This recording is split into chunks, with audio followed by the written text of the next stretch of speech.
Hey guys. Yeah, I had to sacrifice some screen space for the keyboard thing. I have to think there's a better solution, but for now, I'm gonna try this out.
Okay, I think I'll start with cleaning up this little junction here.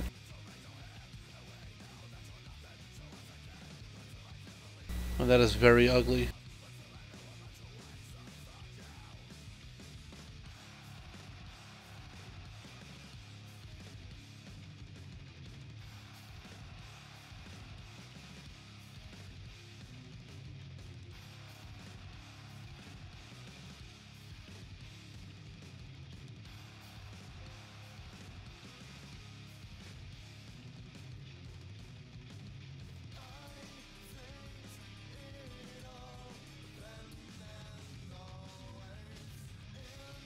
Well, I know, I could just dock the windows, I'm sorry, float the windows, and then put this over Radiant, but at this point I'd rather not fuck with it. It's okay, I didn't really lose too much space.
Renegade, how do I get the grass models to transition?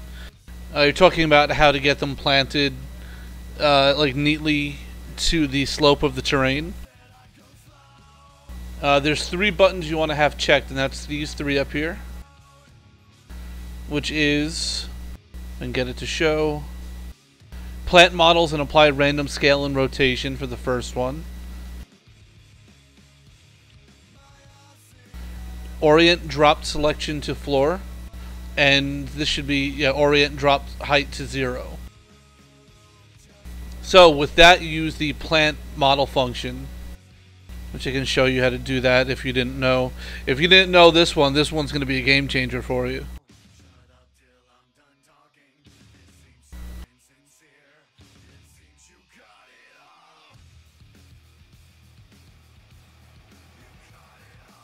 Okay, so here's a grass model. So if you want to plant it, what you do is Control Alt left click, and that will, with these 3 buttons checked, that will drop it exactly to whatever surface you're pressing it on, and it will orient to its angle.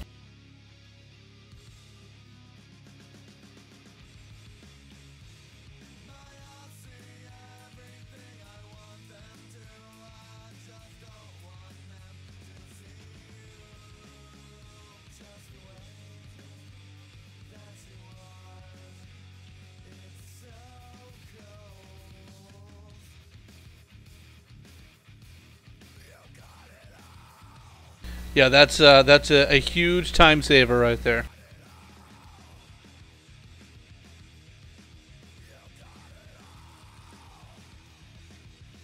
Yeah, I can't say I know exactly offhand how many models I used in Meadow, but I'm willing to bet it's somewhere around 20,000. And it would have easily taken me twice as much time if I didn't have that function to plant models. You can actually, you can also plant models on models, which I believe is a setting under View or Selection, maybe? Plant and Snap to Models. So when you have that on, so I drop in a grass model, and I do the same thing, Control Alt left click on a model. It will plant that model on whatever surface it touches. The problem is a lot of models have like these branching triangles. So if it touches one of those when you're left clicking, that's what it's going to plant on. So it's not foolproof. But if you're looking to like do things like planting ivy on trees or vertical surfaces that are models, then this is a pretty good way to do it.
Yeah, I'll do something to make it look like you shouldn't be able to jump over the wall.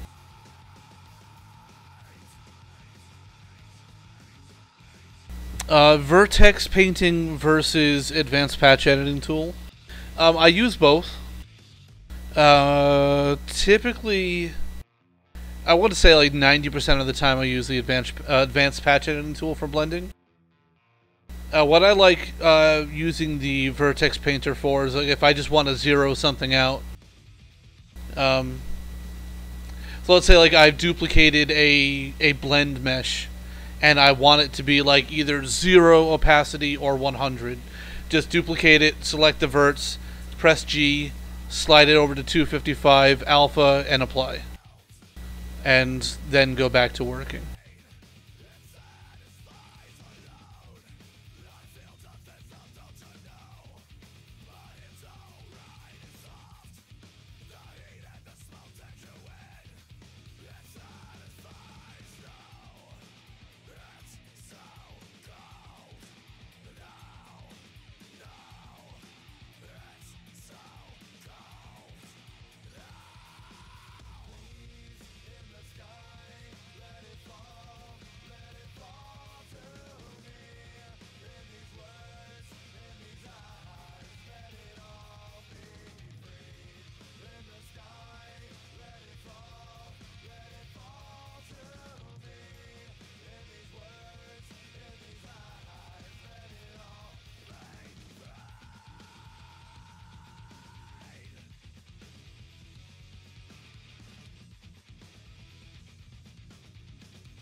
So I actually noticed this last time that these models don't actually have tops. So I'm going to have to create something to cover that up. Which means I'm going to have to prefab this. So I think I'll just go ahead and do that now.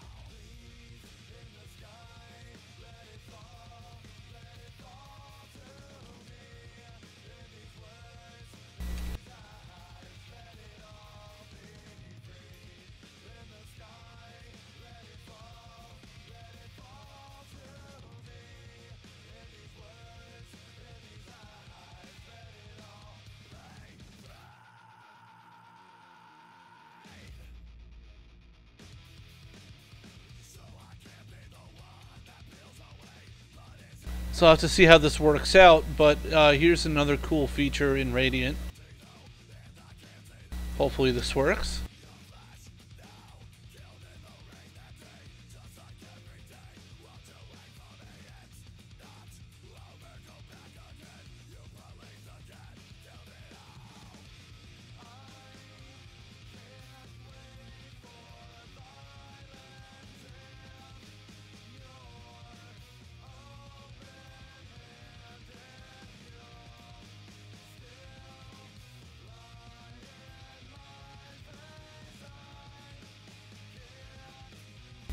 Go. Okay, so with that checked, you can snap verts from a terrain mesh to a model. So it works great in a case like this, where this model is missing some geo, and because models don't actually need to be on a grid, overlaying the geo may not line up. So in this case, you can actually snap it, or weld them together.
And there it is.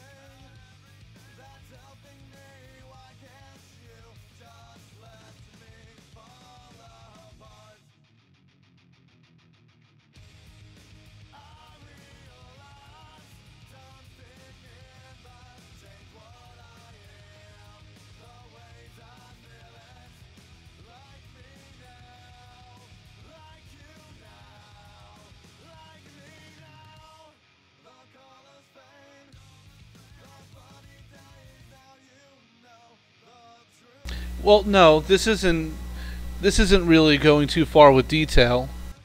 Um, the top of this model has no geo. You can see straight through it, so it's just a matter of creating just a flat terrain mesh to cap it.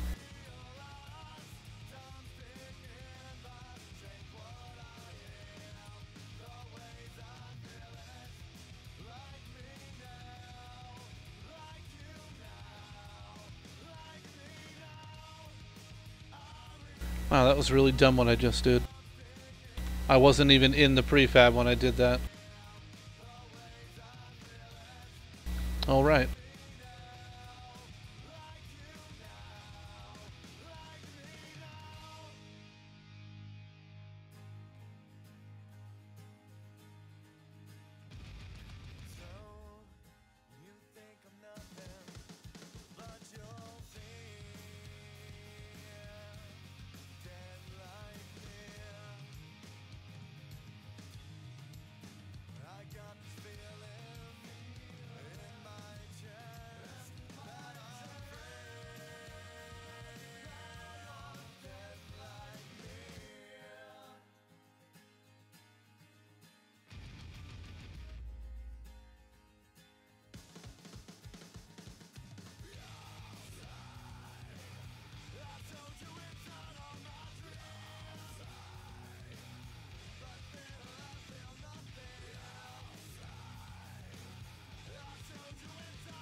Well, this map is nowhere near detailed yet. I'm basically I'm taking this from the layout was created to getting it to a point where the next step would be to put AI in and actually get things spawning and working.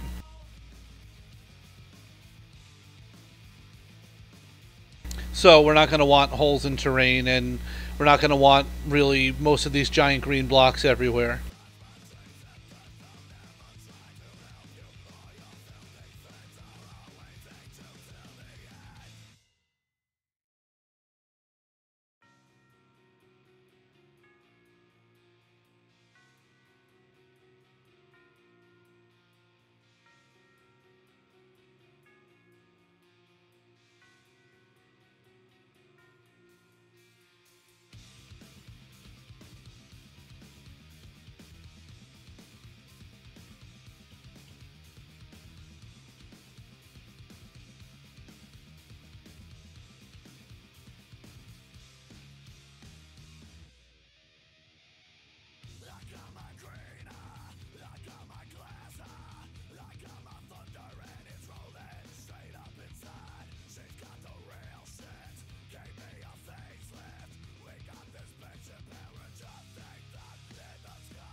Well, some of this process that I'm doing right now is definitely different from how I would normally work.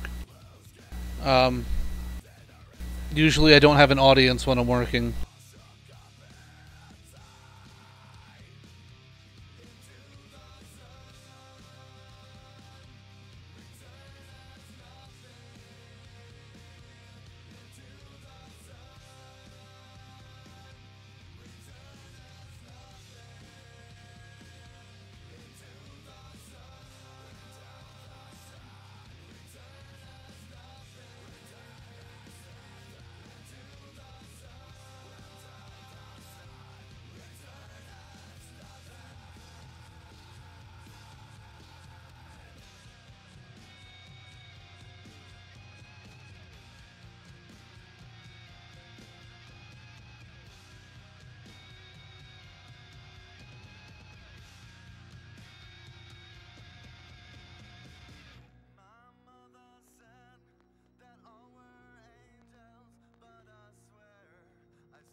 Well, there's a lot of differences, but I guess what I'm getting at is to verbalize every little thing that I'm doing would be a lot of information. Just a lot of random thoughts. I guess I don't really have a very clear way to explain my reason for not explaining every little thing that I'm doing.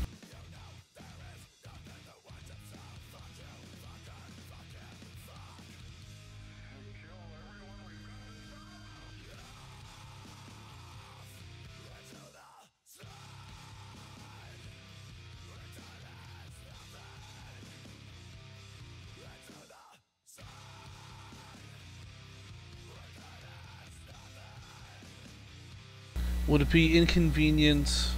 Oh, god damn it. Would it be inconvenient to have some, or to be in some places? Can you see certain features in certain areas? Would you ever go somewhere?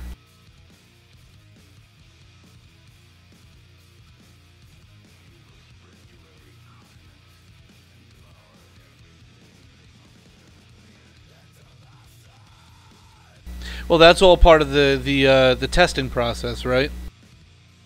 So you need to weigh that against.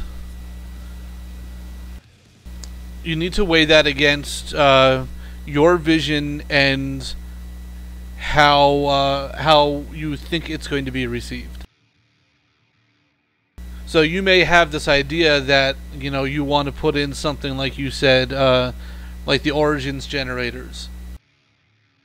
And in your mind, you want this to be really difficult. You want this to be like, the average player is not going to survive it difficult. So you could put it in your map that way, and it could turn out that a lot of people hate it, and it pisses off a lot of people. So that needs to be your decision. How close to your vision do you want to stick? Do you want to say, well, that's just the way it is, deal with it, get better at it? Or do you say, okay, maybe this idea needs some work? That's really up to you. I had a similar situation with Meadow, with the water slowdown. I got a lot of hate for that. People didn't like the fact that it slowed you down but not the zombies, which that was entirely my call. It was my call to slow down the player as much as I did, to not allow sprinting or jumping. I wanted it to be a hazard. And the more people complained, the more joy I got out of it, if I'm being honest.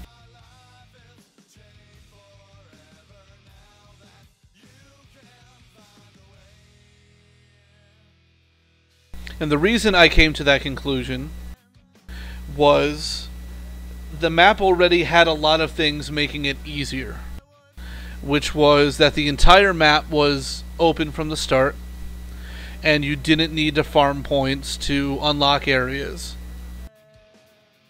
There were no boards to rebuild.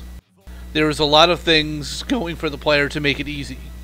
And if you had this one little thing where if you learned to play the map properly, you would almost never need to cross the water.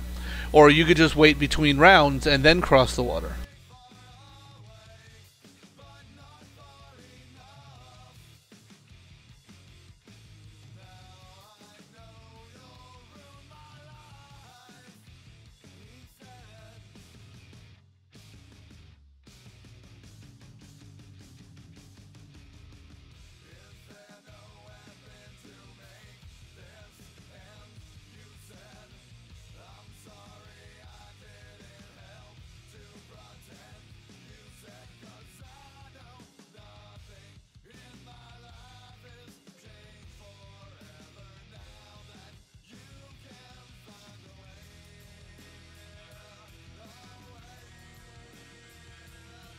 Do I get sick of my own maps, and what's my highest round on Meadow? I never really played Meadow for high rounds. I really played it just to, I played it a lot solo, just to make sure, that everything looked the way I wanted it to from every angle, and traversing through the map didn't feel too tedious. Weapon buys were where I wanted them. Everything functioned the way I wanted it to. And then just, testing, working out all the lighting and the fog and the Easter egg, all that stuff. So, yeah, I was pretty sick of Meadow by the time I finished it.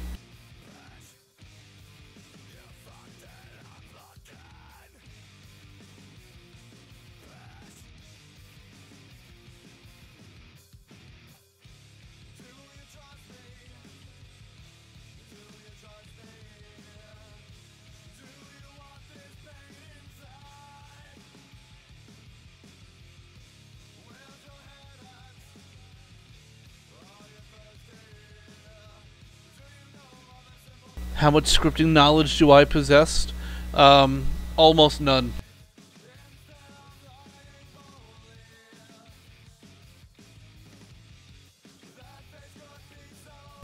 If somebody gave me a script and I tried to implement it, and when I tried to run it in game, it gave me a script error, I might be able to fix it.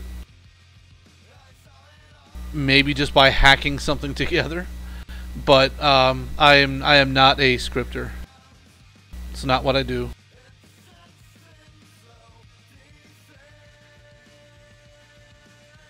No, I did not write the script for the water slowdown. RDV did that.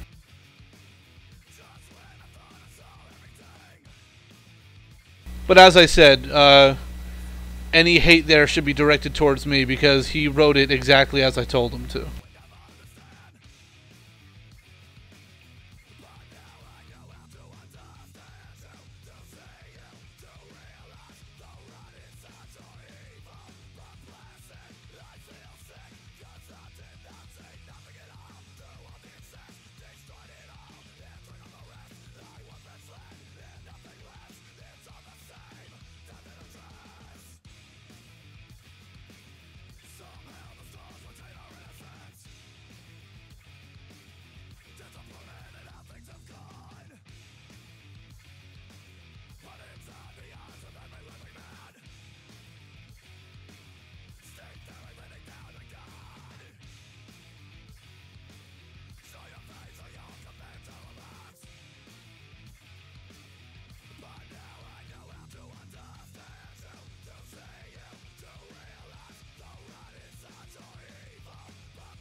Do I ever find myself staring at my work and not knowing what to do next?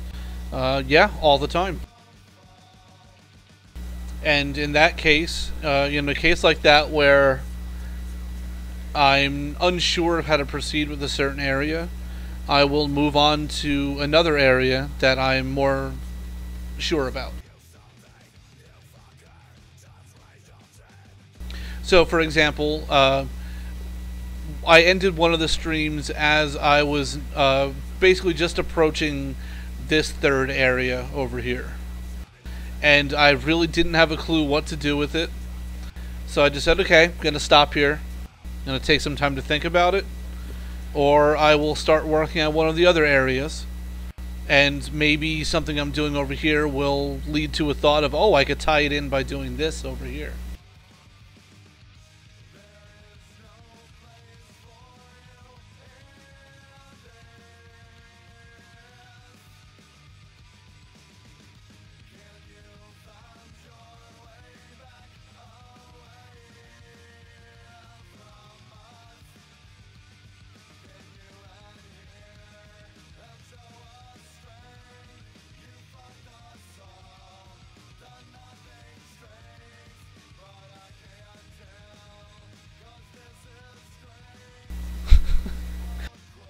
I wasn't aware we had the god of mapping in the stream. It's nice to meet you.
No, I'm not curving the stone pillars with the curvature of the terrain.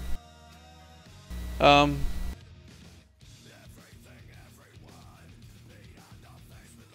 I know it's kind of tempting to do it just because it feels like that would be like the neater way to do it. But realistically, that's not the way it would be done.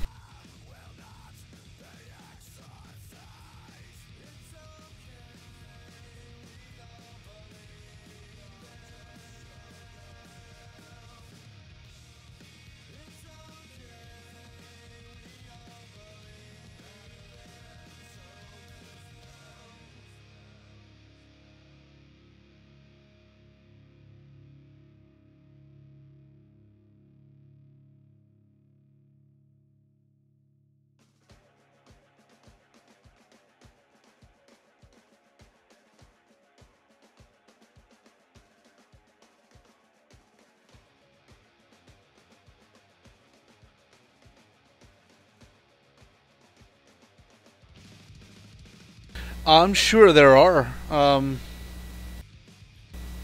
Back when I was in school, there weren't really video game design classes, so I'm not sure what's. I'm sure more stuff is available now, but the thing is, because Radiant is really kind of exclusive to Call of Duty at this point, there are no classes that teach Radiant work. School is great for learning like level design theory. And if you wanted to get more in depth, like if you want to learn how to model, like, doing stuff in Maya or Max or sculpting or texture creation and that kind of stuff. But really, if you want to learn Radiant, the best thing to do is just get into it and, just keep at it.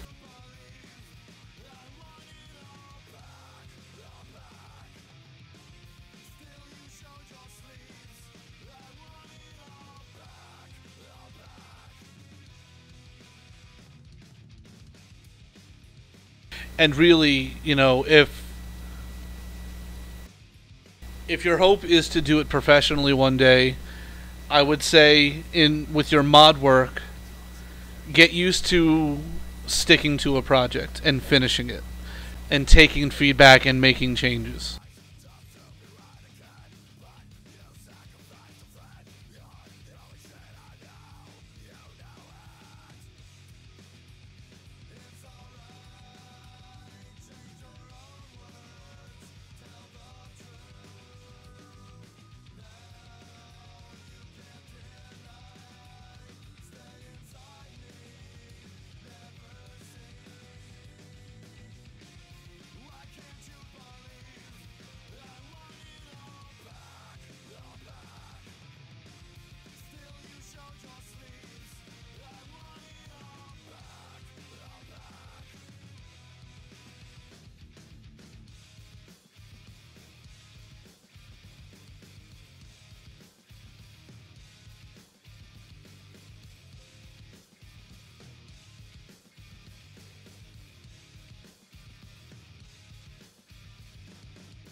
What's a smart way of doing the edge treatment for how it meets a wall? So right now, I would probably rely on models for that. So right now I'm just kind of bashing the terrain into the wall. So I'm still not exactly sure.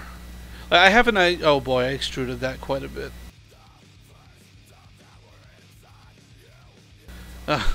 Damn caps lock. Yeah, I think I'm going to rely heavily on models for this. What I still haven't figured out is how much snow I'm going to use for this environment. I'm kind of thinking I want to do like a light snow treatment. Maybe there's even some very light snowfall. But I don't want it to be like, all the ground is covered in snow. So I might do some snow buildup around where the terrain meets the wall, and lots of dead leaves and sticks and branches and rocks.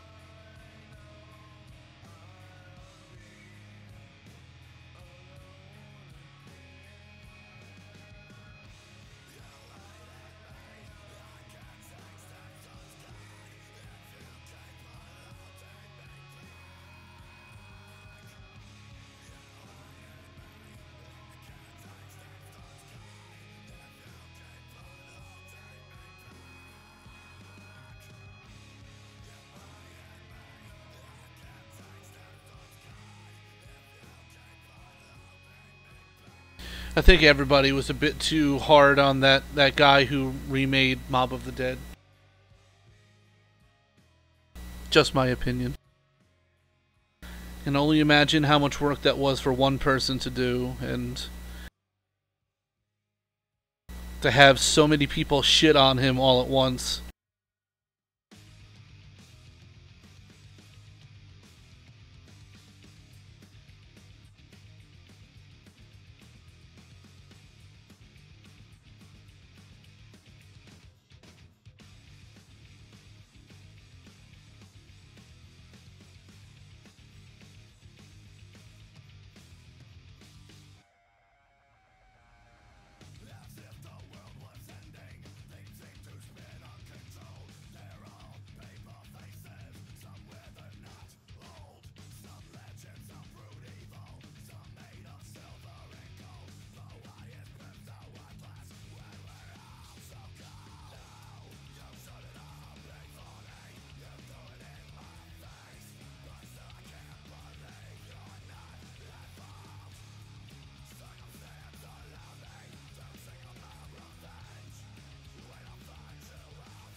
Well, I don't know I'm not going to sit here and pretend that I know all the details of exactly what went into that project, but what it looked like to me was that the dude got a lot of undue hate.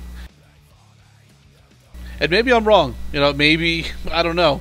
Maybe some shit was done and it was totally deserved. I don't know. But from my position, it looked like no one gave the guy an opportunity to explain himself. Just immediately, decided to skip the trial and straight to execution.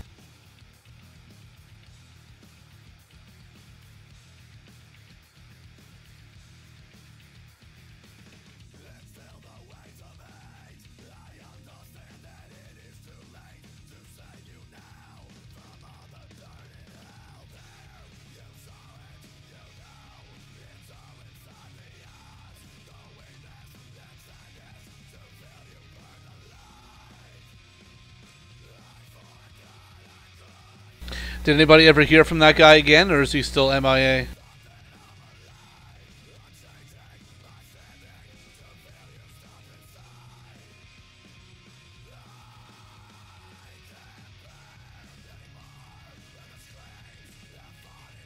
That's too bad.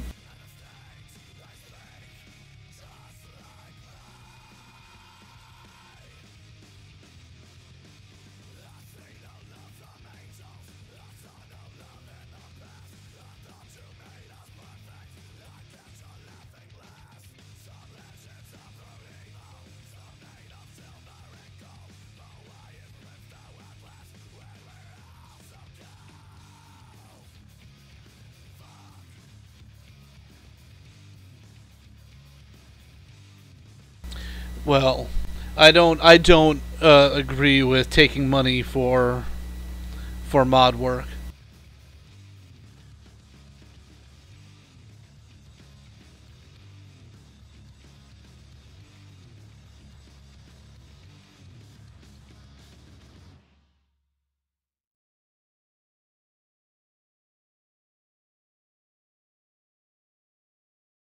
I'll have to find some more music. Something that YouTube won't hate me for.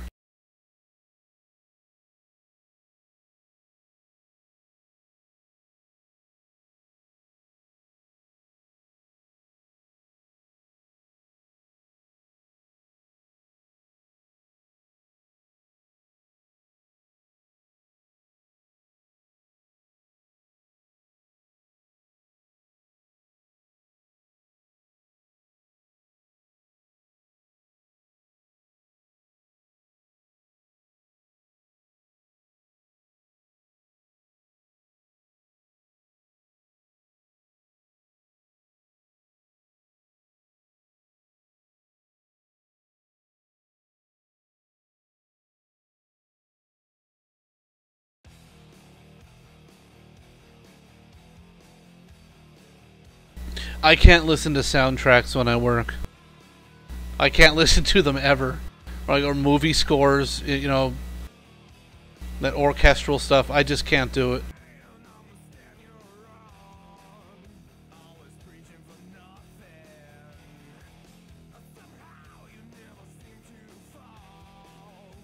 Well, the problem is I don't have any Tool because they're not on iTunes.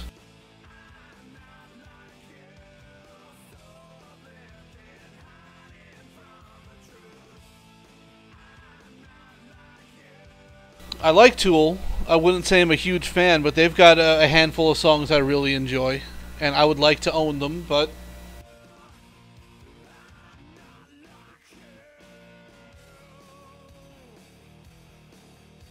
oh, I can listen to anything I want.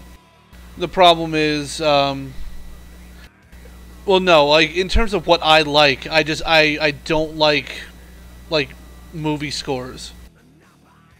I don't, I need something with structure. I need something with singing and, you know, traditional music.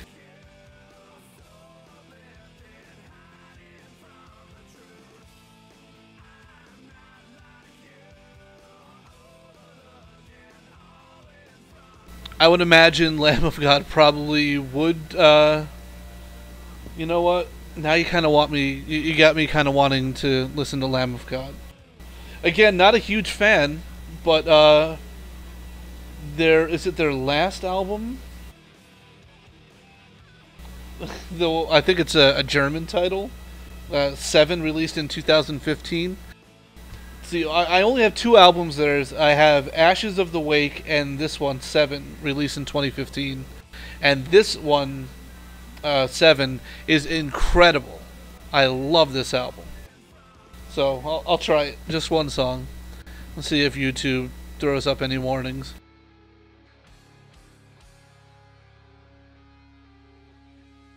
Yeah, that's the one.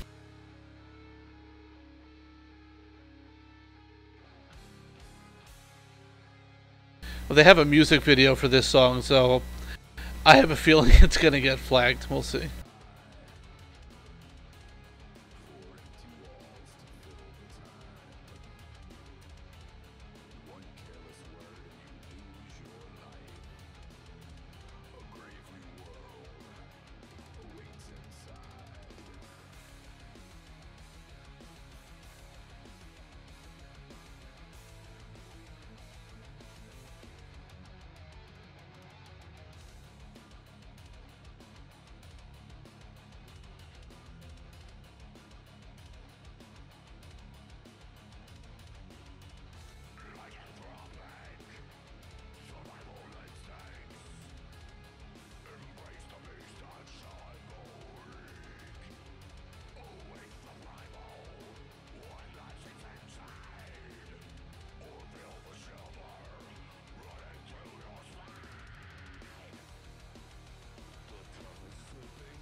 So you're saying 32 units high seems too short to you in game.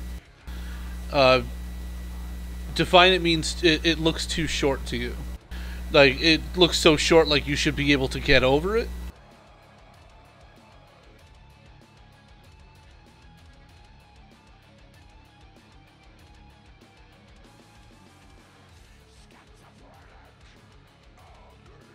Well, I think what he's saying is that for traversal heights for zombies, they need to be 32. Otherwise, their animation will not match the geo.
Well, here's something that I don't know if you realized you can do.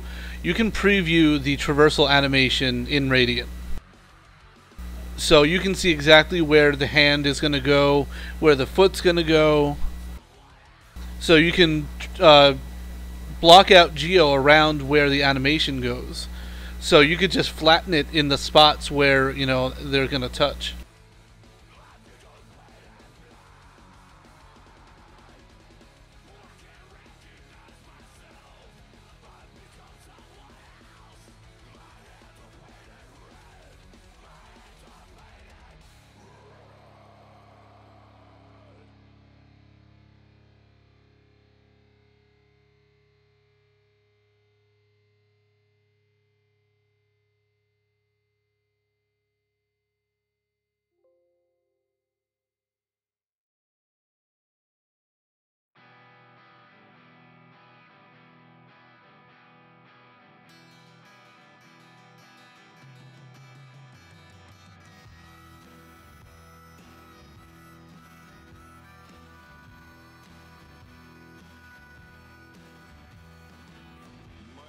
church is black, my Christ is cold.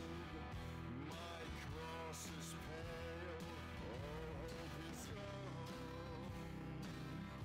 My church is black. My church is black, my Christ is cold. My cross is pale, hell is my home. Hell is my home.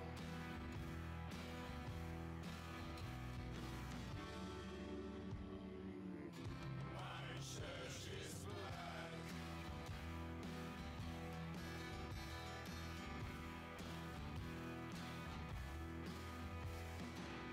My church is black, my blood runs cold. The sun don't shine for me no more. For me no more. Black is the moon, cold is the sun. Sing hallelujah, no kingdom come. No kingdom come.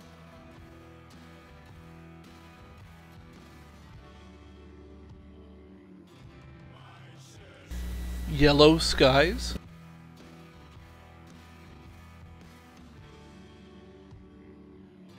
My church is black.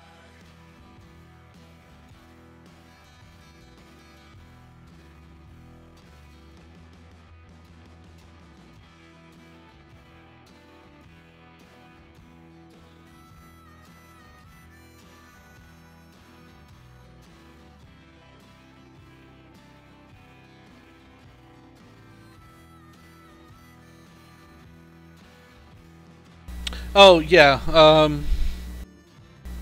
This lighting is just copied over from Meadow. Same thing with the fog. I modified the fog just a little bit, but the lighting here is actually the same exact lighting from Meadow, just copied over and renamed. So it's not going to remain the same time of day or skybox.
Oh yeah?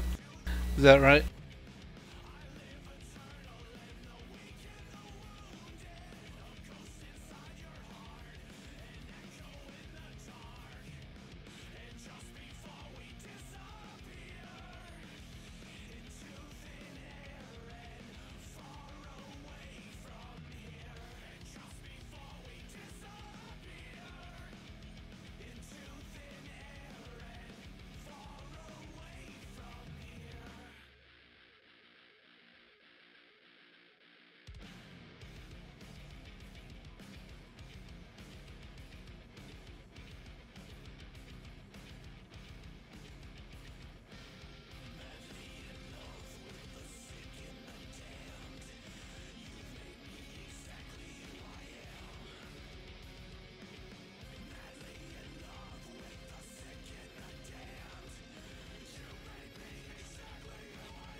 Oh no, what I'm doing right now is all completely made up.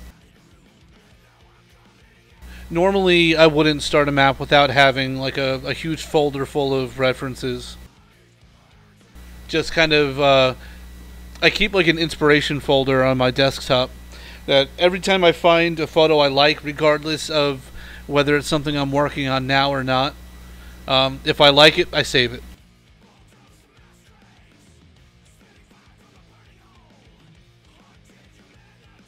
And a lot of times it's just, it's more of the mood of the photo. Like, how does it make me feel as opposed to, I want to build that's in the photo.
Well,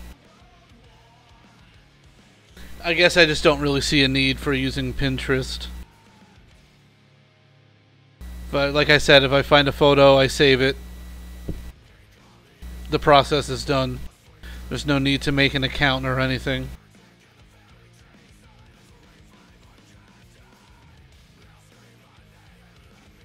And more than that, if, for example, my internet goes out, I still have access to my ref folder.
Well, yeah, this is a fountain right here.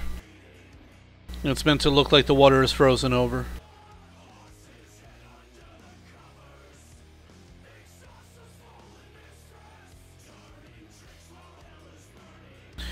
Do I find it's okay to get messy with your work to achieve your vision? I'd like to keep things as neat as possible, so it's kind of funny. With my radiant technique, I like to keep everything very neat. Like, you know, I want everything to be snapped to the grid, everything to be welded together. But I found that with working with terrain, I would actually prefer it to be sloppy because it feels more natural. So, for example, if you know if I'm going to leave this as grass, I'm probably going to end up moving my verts around. You know, like something like this. They're not going to be neat and uniform. And I'm going to go over it with the height tool and smooth everything out and you know, just like this is for an example. It's not perfectly neat, and in nature it would look more like this.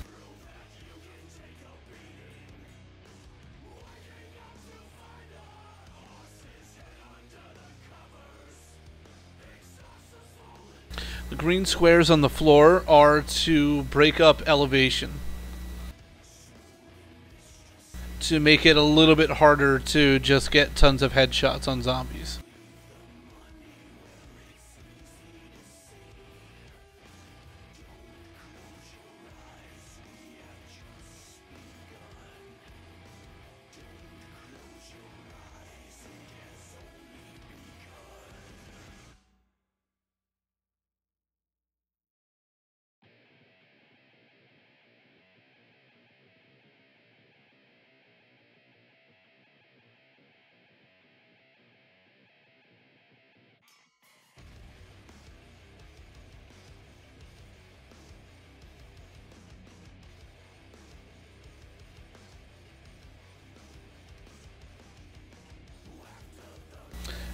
No.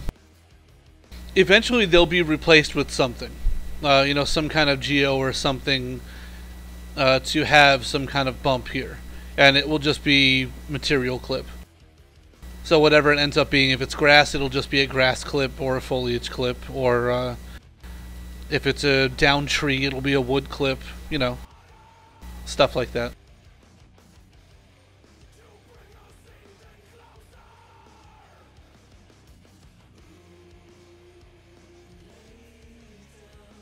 But yeah, it's giving me a really ugly green tint on everything that I would love to get rid of.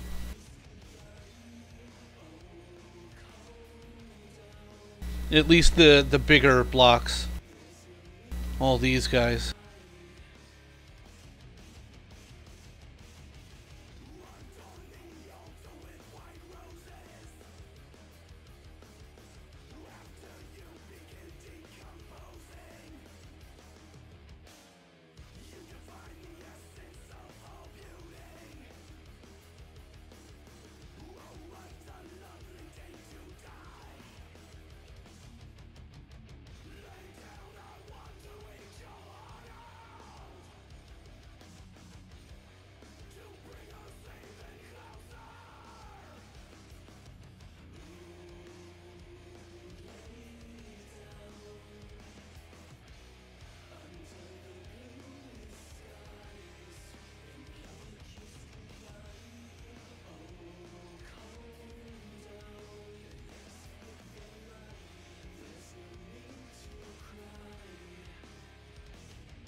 Well, that depends on. I'm sorry. The question was, other than rocks, what's another way to fill in spaces like this?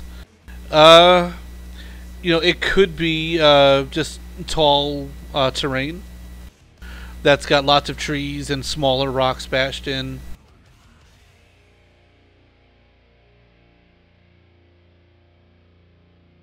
It could be walls. It could actually be man-made structures. Really, it could be anything you want it to be. It really depends on your map theme.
Oh, I don't really. What's a good theme to build a map around?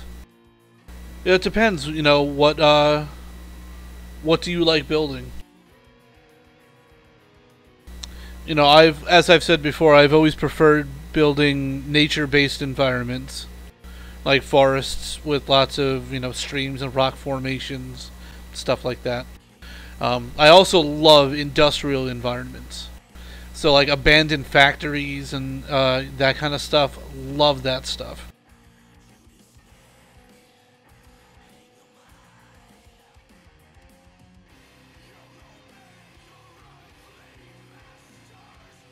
So yeah, I guess it really depends on your personal taste. What do you like doing? What kind of stuff for you is fun to build?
Hey JWL, it's no problem.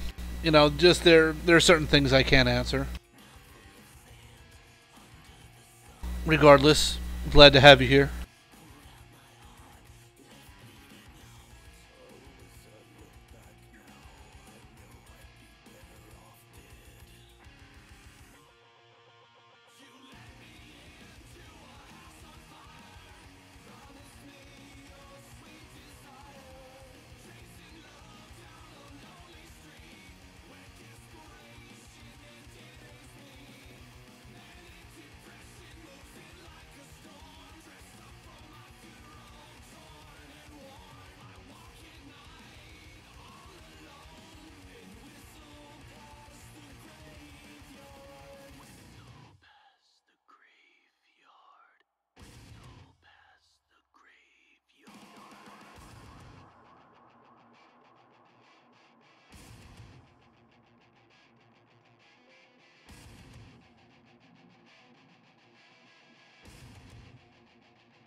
So yeah, you can snap to the grid with Control G, as was said in the chat. Um, there are a few cases where I would let it go and say, all right, I'm not going to snap this to the grid.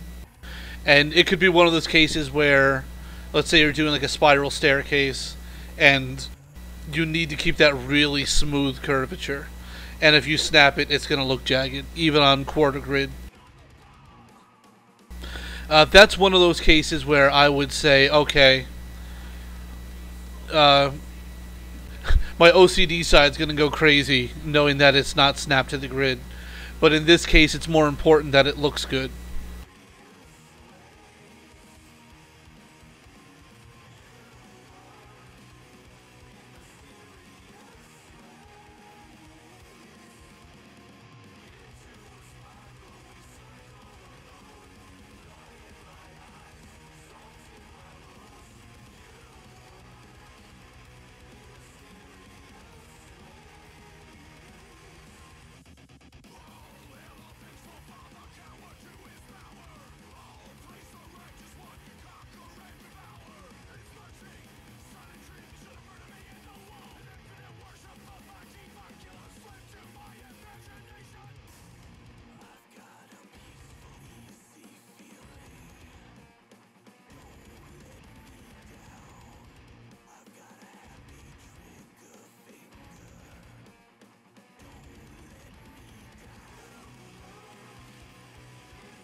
When you say weld, do you mean actually like merge two patches together? Like into one single patch?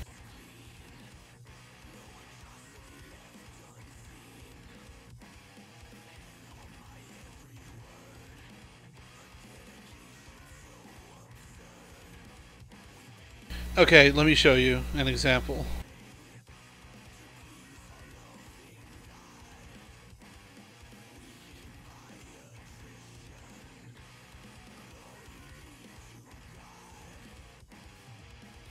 Okay, so two sets of meshes here. You have the top and bottom. These two will weld together perfectly.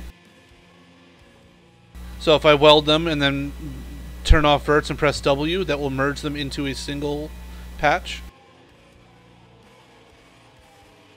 Now with this, actually, let me undo what I did here.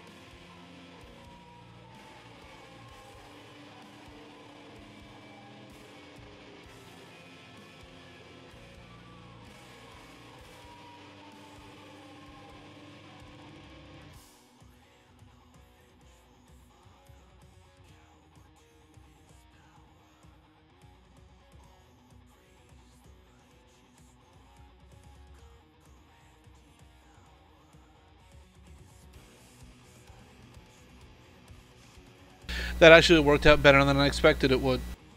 There are some cases where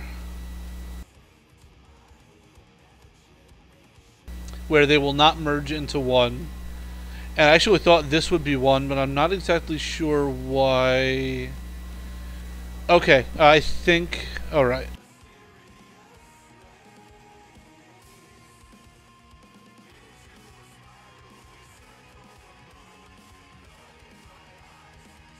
Okay, so let's say... oh, fuck. Alright, I'm just going to have to deselect that damn thing. So, you have this row of verts right here. Now let's say I actually merge them down into this row.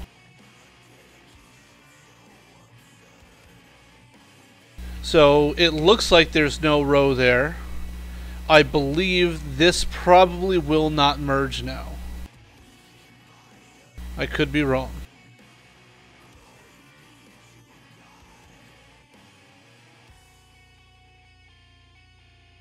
So, even though it looks, you know, the density looks exactly the same, if I shift and left click here, see I have an extra row that's hidden in there. And that's what's preventing it from merging.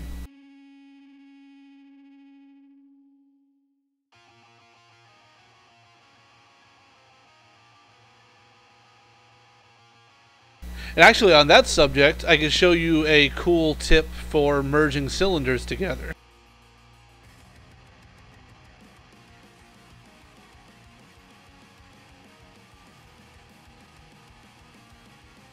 So if you've ever made like long snaking wires or ropes with cylinders and then tried to merge them all together, sometimes you'll get like 5 or 6 that will all merge together and then all of a sudden one won't. And I can show you a tip I learned for how to get them to fit together.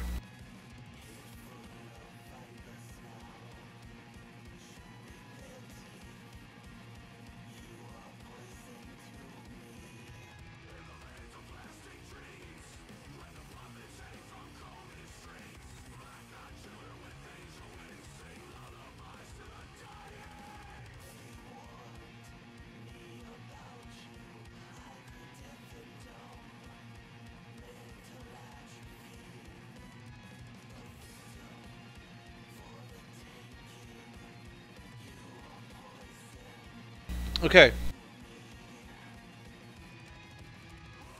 So you got 2 cylinders here with the same exact density that will not merge together. Let's see, I'm not sure if it actually says anything in the output about it. Yeah, so basically it acknowledges that you're trying to weld them together, but does not give you any warning about it not working. So with the way Radiant works, what it does with the cylinder, all a cylinder is a curve patch that is kind of rolled into a cylinder shape. So that means there's a seam. There's like an actual physical seam. So with this one, it can be a little bit hard to see, but the darkest line is the seam. So this is the darkest line right here. This is the seam of the cylinder. So I can actually grab just this row. Oh, let me isolate these. So I could grab this row and actually separate it into curve patches.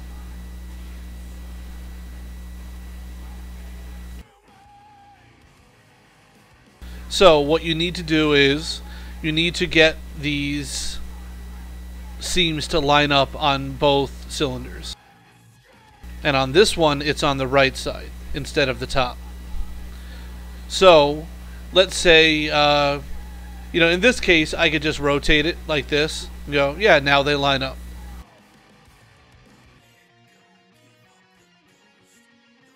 But let's say, you've done something to the cylinders.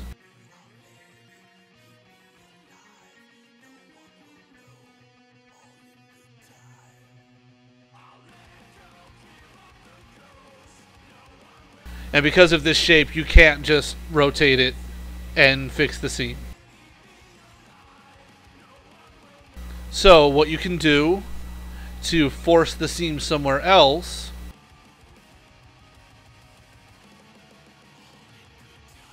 So again, this is the seam on this one. We want to change the seam on this cylinder from the side to the top.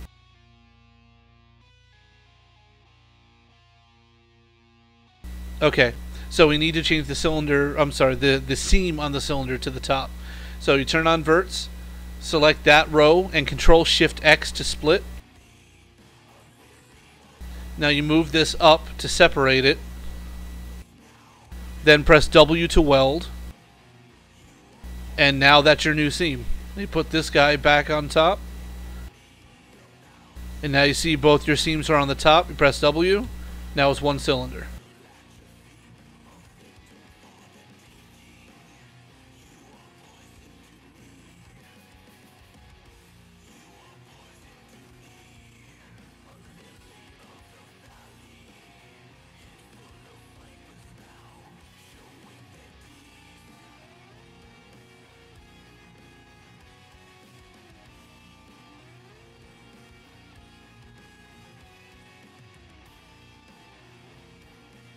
That was this was one of those tips that when it was taught to me, I was amazed that I had gone this long with using Radiant and didn't know this.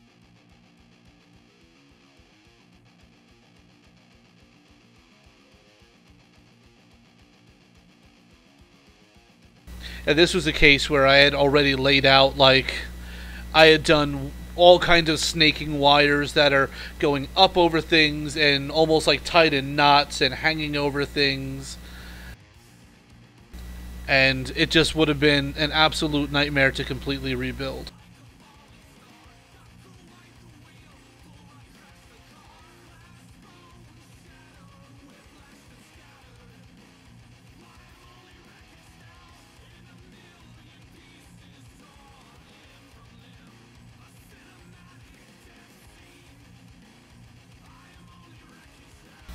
Yeah, I love teaching this kind of stuff.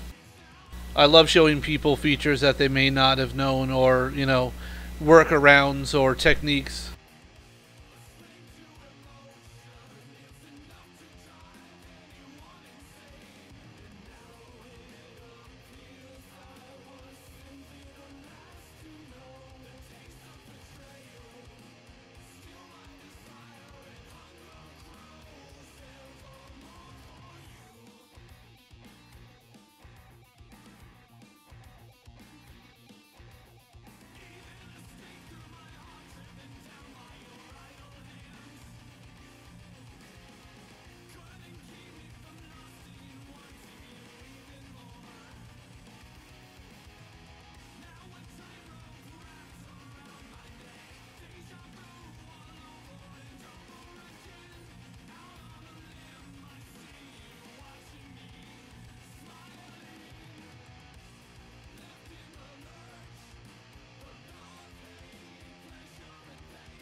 So yeah, if you guys ever have any questions about anything like that, feel free to ask, even if it's not something that I'm currently working on, in the map in the stream right now.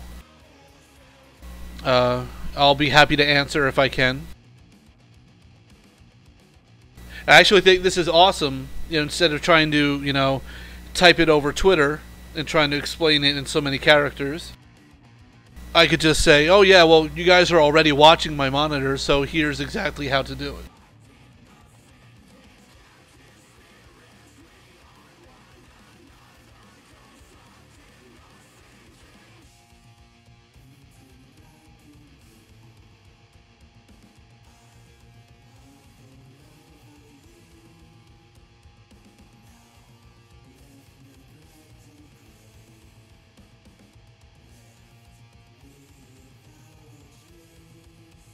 One, two, three, four.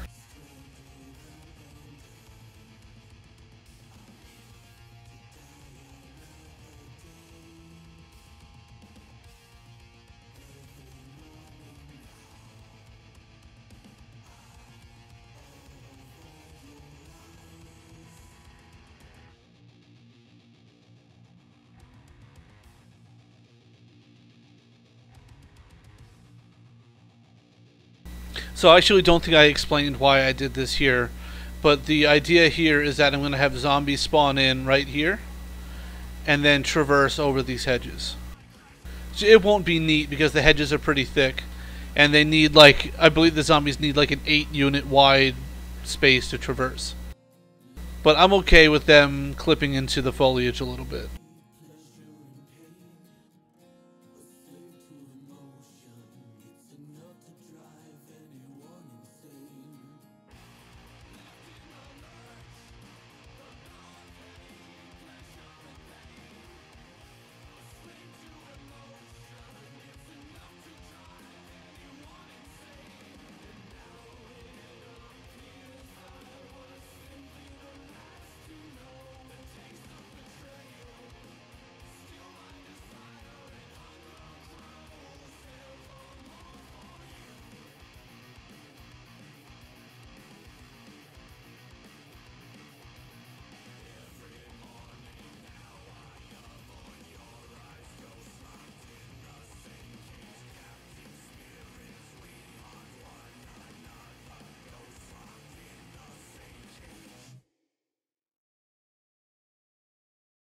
Right, that's kind of my thinking. It's more acceptable for them to be able to walk into a hedge than, let's say, like a rock or a stone wall.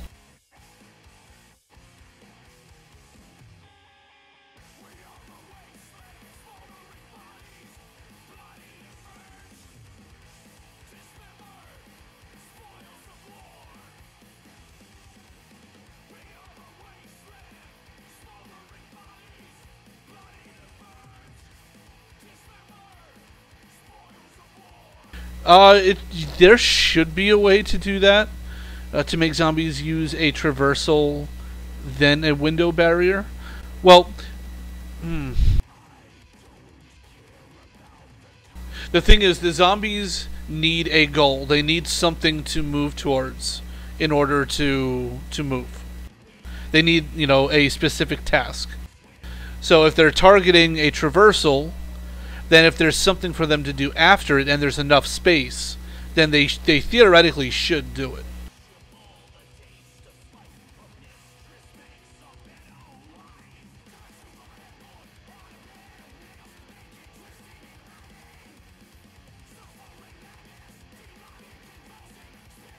Would I set up a traversal the same way you set up a window? Well, ideally traversals should be prefabs. So once you've got one done, you just need to keep duplicating it.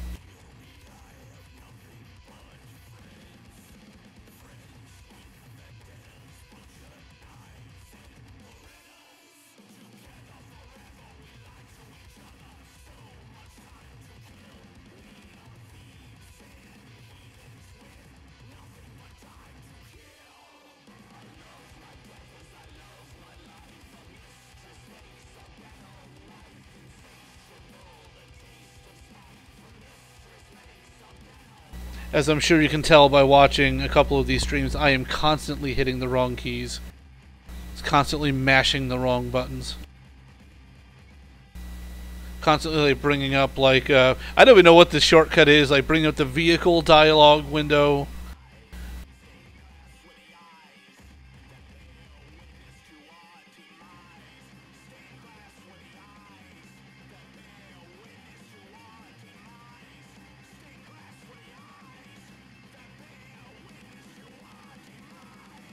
Yes, yeah. The zoning scripting is pretty straightforward.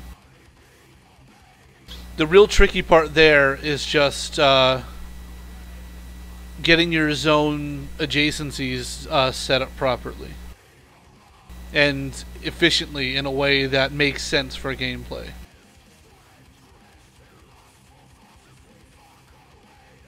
So, for example, with Meadow, Makes Sense had to help me out quite a bit with a lot of stuff, just because it's like, hey, you know, this one thing is not working, and he said, well, you know, I've done it in a test map and it works, so there's something you're doing wrong with it, and in 99.9% of the cases, that's what the problem was. It was just that I was not implementing the scripts properly.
What determines the which brush is cut when you clip, oh, I'm sorry, which brush is deleted, is it works counterclockwise. So whichever brush on the clockwise side will be saved. So for example, if I want to just miter this corner, if I want to just delete this part up here, I would do this one first, then this one, and press enter. If I wanted to do the opposite and delete the entire brush except this side, then I would do it continue clockwise from top right to bottom left and press enter. Or, as somebody said in the chat, you could just do this and press shift enter and keep both.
I think I may have, I know you weren't asking me, but I think I may have a method for doing the spiral staircases with the sides connected already.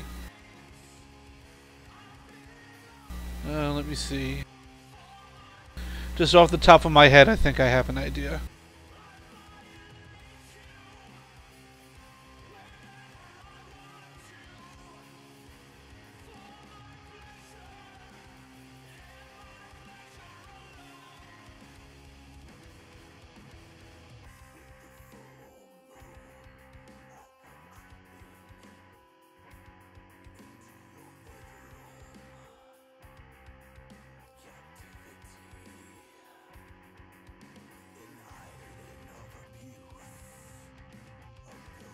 Yeah, okay. So I think we should be able to create a bevel for this. And then merge them together.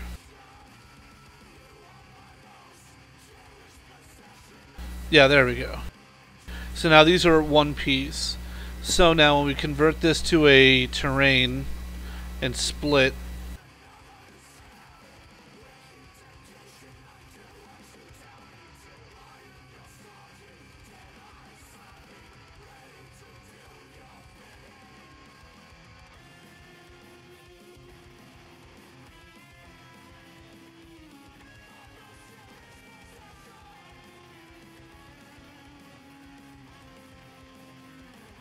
I got the height wrong, but that's, whoops. Yeah.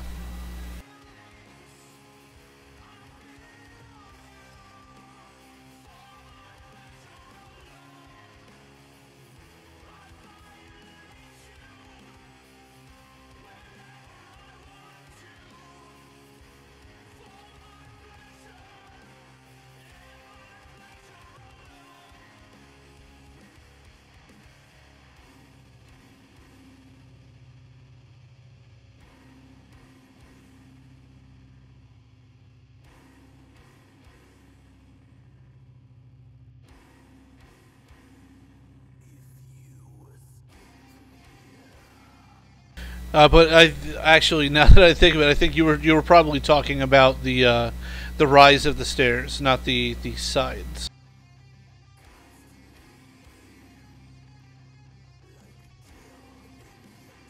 Let me think about that.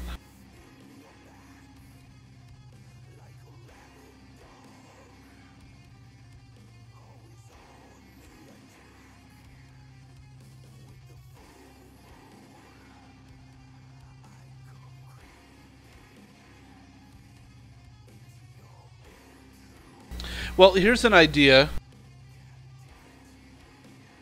I don't know that there's an automatic way to do it, but I think this might be a nice compromise for a shorter method.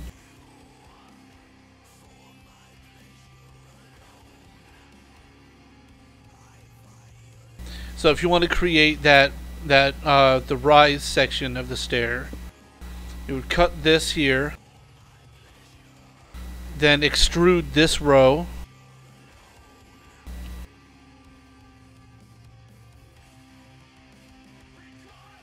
then you could lock the X and Y vertex, or the X and Y axis. Select the top first, then this. Select this row, then this row, and weld. That'll move them into the same space without actually merging them together. And then split on this corner.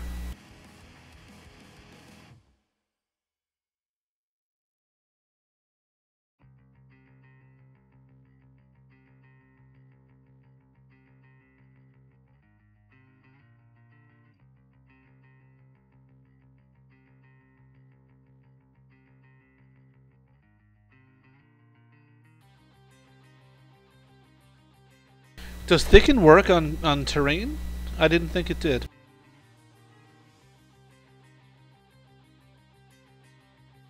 Oh no, it doesn't. It only works on curves.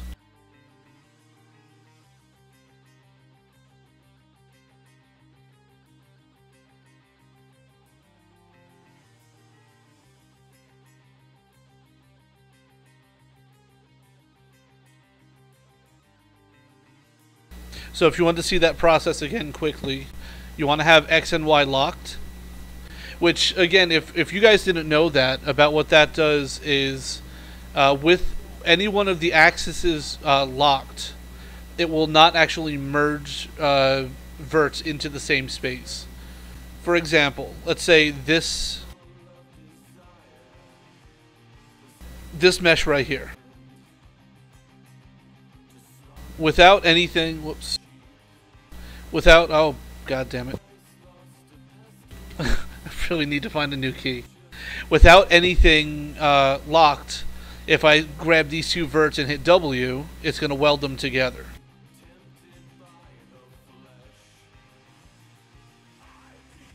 Which you don't want to do. Now, let's say for some reason they were slightly offset. These verts didn't match up on the top down.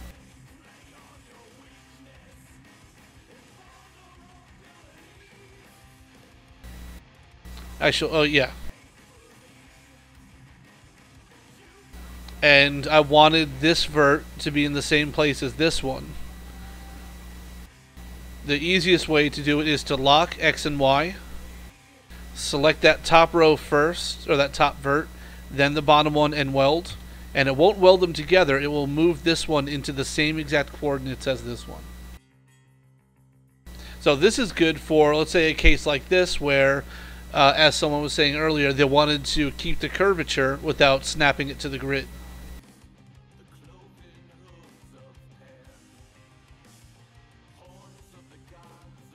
So in this case, if this were slightly off, it would be almost impossible to get it. Well, it would be impossible to get it into the same space if this one were off like this, without actually welding it. So what you would do is you would check X and Y, lock them, and then merge, or weld rather. And even if it's off the grid, it will move it to the same spot. So that's basically what we're doing here. Is you just extrude this bottom row. Then with X and Y locked, merge from here to here.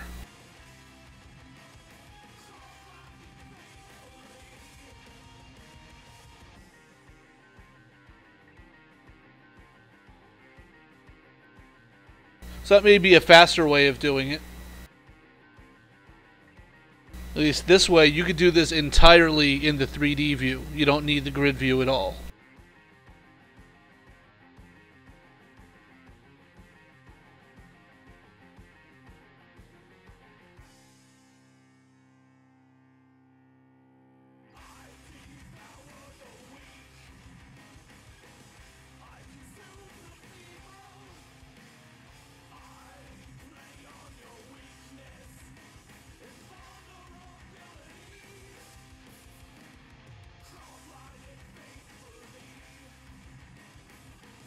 Cool, no problem.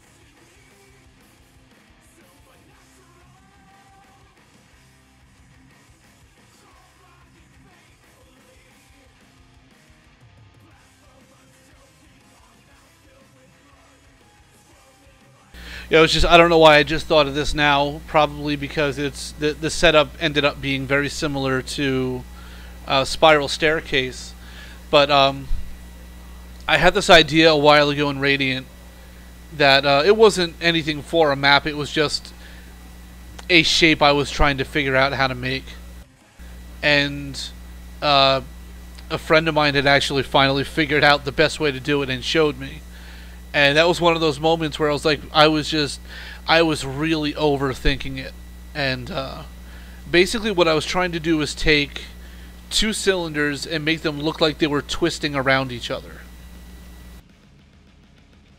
And I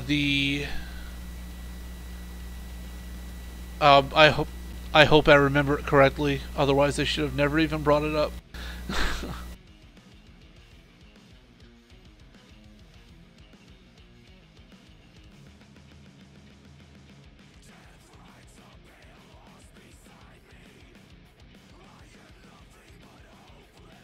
I believe this is it.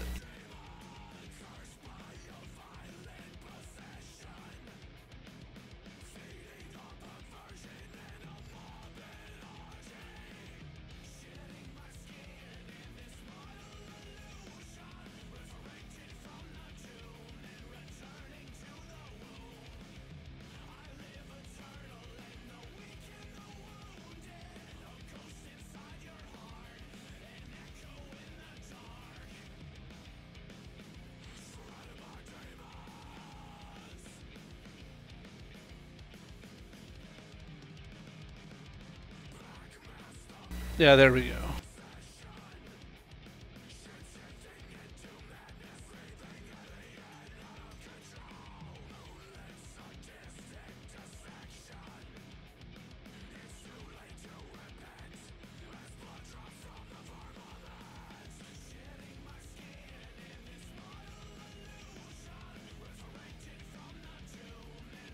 So I actually stretched this out a bit more than it needed to be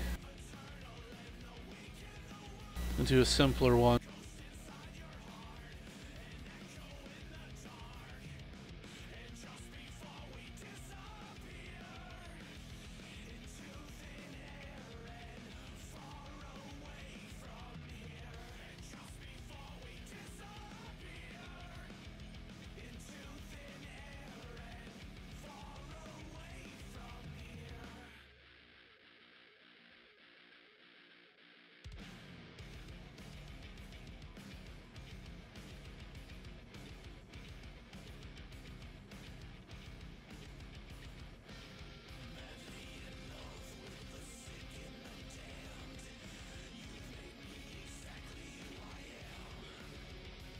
Yeah, there we go.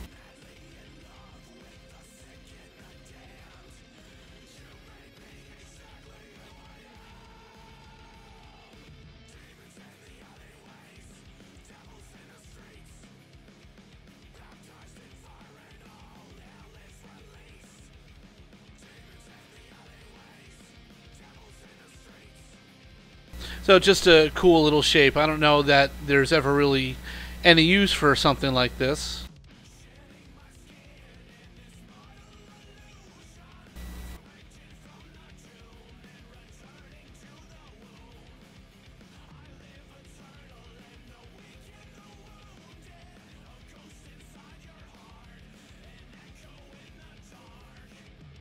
But this is the kind of stuff I think about all the time. Like, if I'll see this kind of shape somewhere, like in a photo or somewhere in nature, I start thinking, how can I actually... I know Radiant really probably isn't developed to build stuff like this, but is it possible? Could I find some way to build this really odd shape?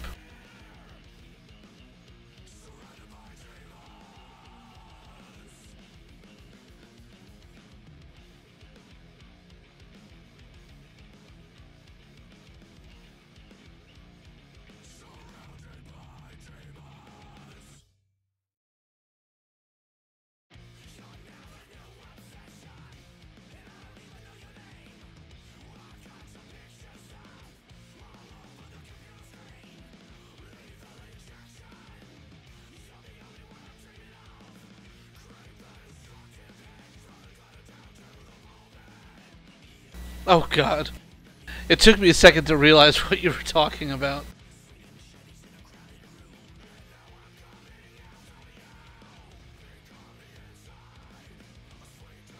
Yeah, I suppose if you did invert it.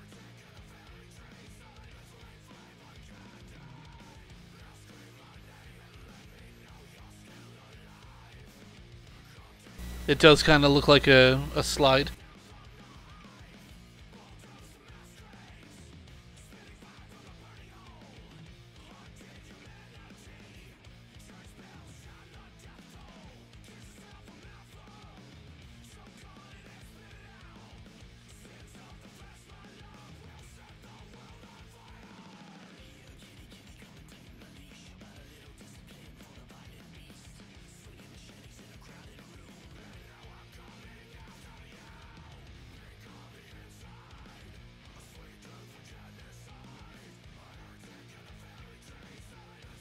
Alright guys, well, been going for a little over 2 hours now.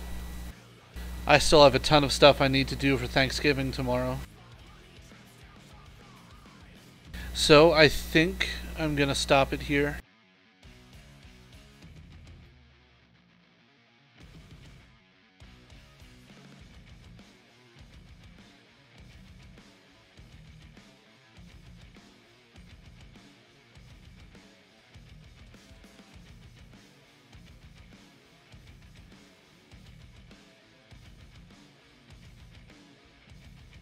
Thank you. I hope you guys all have a great Thanksgiving.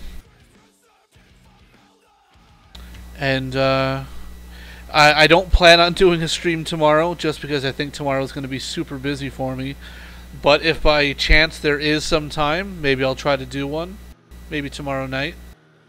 If not, then I expect I'll probably do one on Friday night.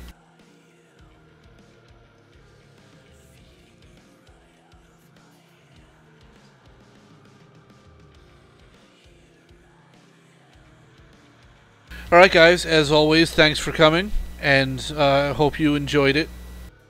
I enjoyed your company. And have a great night, and I'll see you guys next time.